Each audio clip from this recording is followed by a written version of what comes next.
Selamat malam saudara, senang dapat menjumpai saudara. Pandemi COVID-19 membuat kita menaruh perhatian kepada banyak hal.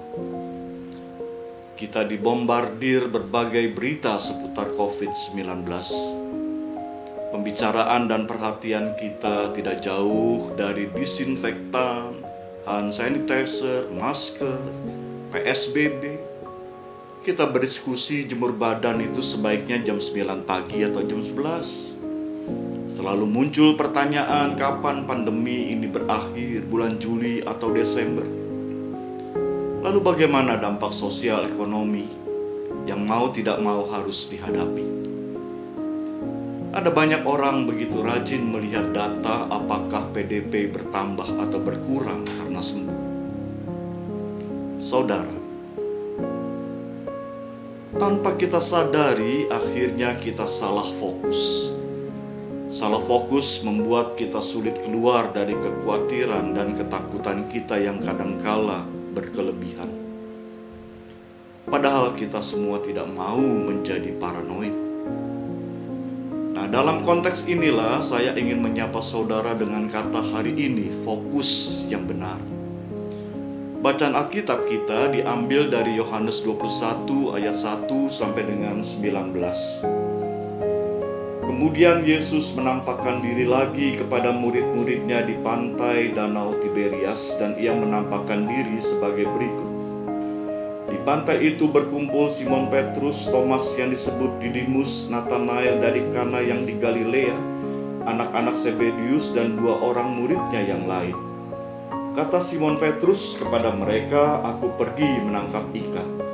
Kata mereka kepadanya, "Kami pergi juga dengan engkau."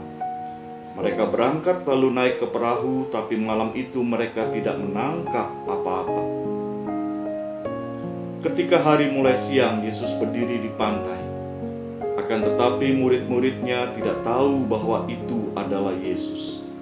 Kata Yesus kepada mereka, "Hai anak-anakku, adakah kamu mempunyai lauk pauk?" Jawab mereka, "Tidak ada." Maka kata Yesus kepada mereka, "Tebarkanlah jalamu di sebelah kanan perahu, maka akan kamu peroleh." Lalu mereka menebarkannya, dan mereka tidak dapat menariknya lagi karena banyaknya ikan. Maka murid yang dikasihi Yesus itu berkata kepada Petrus, "Itu Tuhan."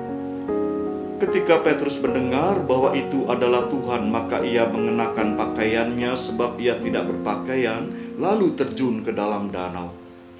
Murid-murid yang lain datang dengan perahu karena mereka tidak jauh dari darat, hanya kira-kira 200 hasta saja, dan mereka menghela jala yang penuh ikan itu. Ketika mereka tiba di darat, mereka melihat api arang dan di atasnya ikan-ikan dan roti. Kata Yesus kepada mereka, "Bawalah beberapa ikan yang baru kamu tangkap." Simon Petrus naik ke perahu, lalu menghela jala itu ke darat, penuh ikan-ikan besar, 153 ekor banyaknya. Dan sungguh pun sebanyak itu, jala itu tidak koyak. Kata Yesus kepada mereka, "Marilah dan sarapanlah." Tidak ada di antara murid-murid yang berani bertanya kepadanya, "Siapakah engkau?" Sebab mereka tahu bahwa ia adalah Tuhan. Yesus maju ke depan mengambil roti dan memberikannya kepada mereka, demikian juga ikan itu. Itulah ketiga kalinya Yesus menampakkan diri kepada murid-muridnya sesudah ia bangkit dari antara orang mati. Saudara, Injil Yohanes menuliskan untuk ketiga kalinya Yesus yang bangkit menjumpai murid-muridnya. Jika sebelumnya Yesus hadir menjumpai para murid yang sedang berkumpul di suatu tempat dengan pintu-pintu terkunci, kali ini Yesus menjumpai mereka di ruang terbuka di pantai Danau Tiberias. Kita bertanya, mengapa para murid berani berada di ruang publik, tempat terbuka untuk umum? Apakah mereka sudah berhasil mengalahkan ketakutan mereka? Apakah kondisi saat itu sudah aman bagi para murid? Apakah mereka memang sudah bosan mengisolasi diri? Atau mereka sudah sungguh-sungguh pupus harapan ingin meninggalkan pengalaman bersama Yesus, tidak mau lagi mengingat kebersamaan dengan Yesus? Injil Yohanes tidak memberikan jawaban atas pertanyaan kita. Diawali dengan inisiatif Petrus untuk menangkap ikan, para murid yang lain pun kemudian mengikutinya. Semalam-malaman para murid bekerja keras tapi tidak menangkap apa-apa. Padahal mereka adalah nelayan yang handal. Mereka sangat menguasai kondisi perairan di Danau Tiberias. Dan ketika hari mulai siang, Yesus berdiri di tepi danau. Yesus hadir dan menyapa mereka dalam kehidupan yang rutin, biasa, dan nyata. Ia masuk dalam urusan dan pergulatan para murid yang bekerja semalam-malaman tapi tidak menghasilkan apa-apa. Hai anak-anak, adakah kamu mempunyai lauk pauk? Jawab para murid jelas dan tegas, tidak ada. Tebarkan jalamu di sebelah kanan perahu, maka kamu akan memperoleh apa yang kamu perlukan. Di ayat 6, Yesus memberi perintah dan di ayat yang sama murid-murid langsung melakukannya. Meskipun mereka mengerti bahwa siang hari bukanlah waktu yang baik untuk menjala ikan, namun para murid patuh mengikuti perintah Yesus. Mereka tidak berunding dulu, apalagi berdebat. Mereka tidak berargumentasi, semalam-malaman kami sudah menebarkan jala tapi nihil, lalu menolak perintah Yesus. Mereka tidak melakukan kompromi, apalagi sanksi. Mereka tidak menunda, melainkan langsung melakukan perintah Yesus. Saudara, itulah suatu wujud kualitas ketaatan yang benar. Ketika perintah ditaati, maka terjadilah mujizat. Bisa jadi baru kali itu para murid mendapatkan ikan sebanyak 153 ekor. Itu lebih dari cukup. Para murid menerima berkat yang berkelimpahan. Saudara, di awal kehadiran Yesus saat itu tidak serta-merta dikenali para murid. Pelan-pelan toh akhirnya mereka mampu mengenalinya. Dimulai dengan Yohanes yang yakin bahwa orang itu adalah Tuhan, kemudian memberitahu Petrus, itu Tuhan. Lalu begitu Petrus tahu bahwa Yesus berdiri di tepi pantai, ia yang hanya berpakaian dalam langsung mengenakan pakaian luarnya, lalu segera berenang menemui Yesus. Petrus meninggalkan perahu yang penuh berisi ikan. Respon Petrus ini menarik untuk kita simak.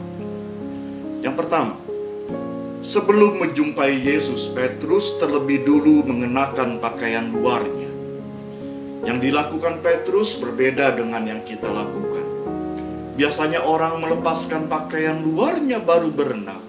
Petrus justru melakukan hal sebaliknya. Ini menandai rasa hormat, kesopanan, dan kesiapan diri Petrus saat akan mendekatkan diri kepada Yesus. Yang kedua, meskipun Petrus telah berdosa menyangkal Yesus, ia tidak menjauhkan diri. Malah sebaliknya Petrus mendekat kepada Yesus. Petrus berbeda dengan Yudas. Yang ketiga, meninggalkan perahu berisi ikan adalah pilihan Petrus saat itu demi menjumpai Yesus.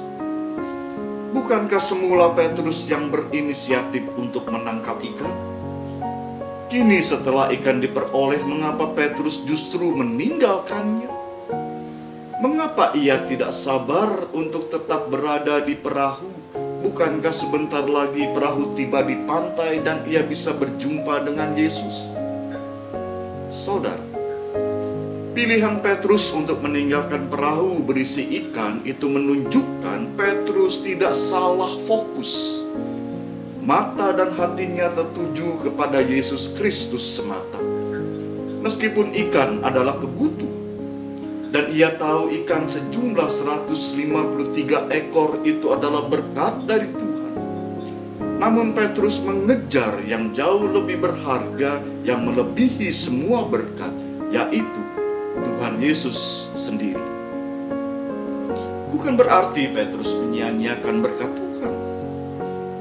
Tetapi Petrus telah menempatkan fokus atau perhatian yang benar.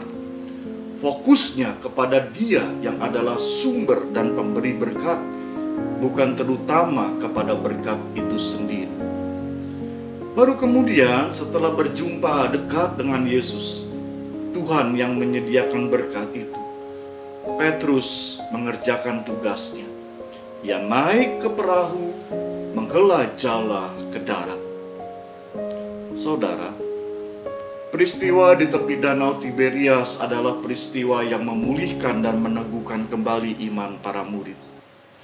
Selain meneguhkan iman melalui mujizat yang dilakukan, Yesus juga meneguhkan pengharapan para murid. Peristiwa biasa yang menjadi kegiatan rutin keseharian, perjamuan makan bersama sebagai tanda persekutuan Yesus dan murid-muridnya, itu mau menunjukkan bahwa Yesus selalu hadir dan menyertai mereka. Sapaan firman Tuhan kali ini sangat menguatkan kita, bahwa Yesus Tuhan kita hadir di mana saja dan kapan saja, tanpa dibatasi oleh ruang dan waktu, dan kuasanya pun tidak terbatasi oleh peristiwa tertentu saja. Sebagaimana Ia hadir dan masuk dalam kehidupan sehari-hari para murid. Bahkan ketika mereka sudah melupakan Dia, Yesus pun selalu hadir terlibat dalam kehidupan kita. Juga pada saat kita terlalu begitu sibuk dan tidak sempat memikirkan Dia, Tuhan tetap setia mengundang kita untuk mendekat kepadanya. Mari saudara kita belajar dari Petrus. Mata dan hati Petrus tertuju kepada Yesus, bukan hanya kepada ikan yang adalah berkat dari Yesus. Seperti Petrus, mari saudara kita arahkan fokus kepada Tuhan, bukan terutama kepada masalah, bukan kepada kekuatan sendiri, bukan juga kepada berkat Tuhan. Karena jika fokus kita hanya tertuju kepada berkat, bisa jadi kita merasa perlu Tuhan hanya pada saat kita membutuhkan berkat-Nya. Lalu kita menempatkan Tuhan sebagai pelayan untuk memenuhi keinginan kita. Tuhan tidak lagi sebagai Tuhan yang berotoritas penuh dalam kehidupan kita. Mari saudara, arahkan hidup kita kepada Dia, untuk Dia, dan bagi Dia. Tetaplah percaya Tuhan itu baik dan Ia tahu apa yang baik untuk kita. Tuhan memberkati.